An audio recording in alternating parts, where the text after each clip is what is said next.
बाप्पाचं दर्शन करून शिंगणापूरला निघालो.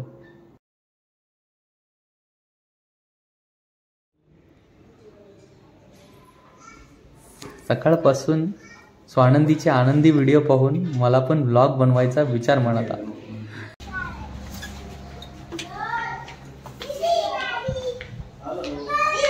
सोशल मीडियावरती आणि सोशली फेमस असल्यामुळं फक्त दिदीलाच मुलांनी बाय बाय केलं. 3-3.5 हजाराचं पेट्रोल जाईल ह्या कारणानं वेणूची माफी मागून निघालो.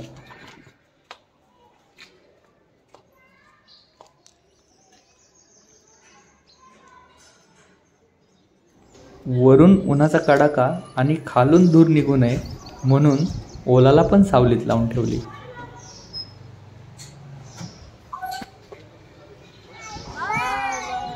बाय करा त्यांना. शेवटी पहिली ती पहिलीच असं म्हणून पल्सर घेऊन निघालो. थोडंसं ढगाळ वातावरण झालं होतं, पण उन्हाच्या झळा खूप लागत होत्या. वाटेत जाणाऱ्या ट्रकचा कर्कश आवाज ऐकून बायकोने त्याला ब्रेकमध्ये ऑइल सोडण्याचा दिलेला मोलाचा सल्ला दुर्लक्ष केला. वरून ऊन आणि हातापायांना बसणारे चटके बघून वेणूची खूप आठवण येत होती.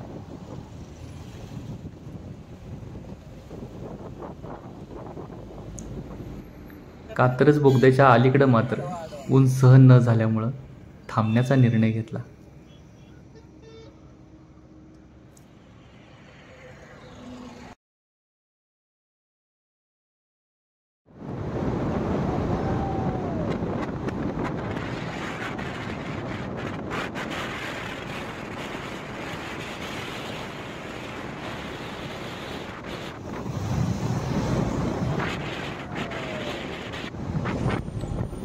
खेड शिवापूर टोलनाक्यावर लांबच लांब रांगा बघून वेळ आणि 115 रुपये वाचवल्याचा आनंद खूप मोलाचा असल्याचा निर्वाळा आमच्या सोशल मीडिया इन्फ्लुएन्सरने मात्र दिला.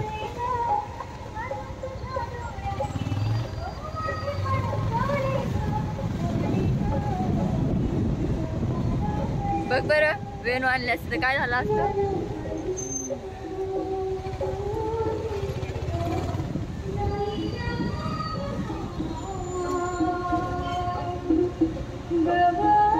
पुढे कैलास मिसळचा आस्वाद घेऊन पुढच्या प्रवासाला निघणार इतक्यात पावसाचं आगमन झालं. तुमच्या व्लॉगमध्ये मला पण घ्या, म्हणजे माझे पण 2-4 फॉलोअर्स वाढतील असं म्हणून इन्फ्लुएन्सरला थोडासा वाव दिला.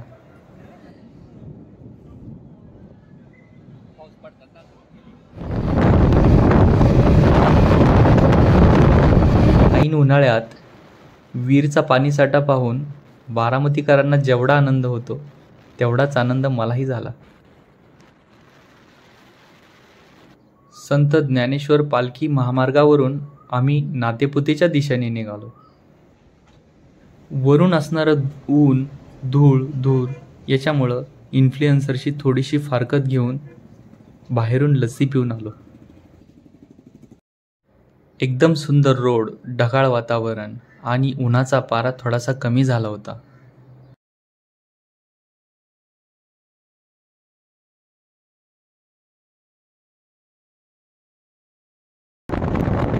दुसऱ्या दिवशी सकाळी उठून आम्ही शिंगणापूरकडे प्रस्थान केलं.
मित्रांनो, आपला हा इथे पहिला लॉग संपन्न होत आहे. आवडल्यास कमेंटमध्ये नक्की सांगा. धन्यवाद.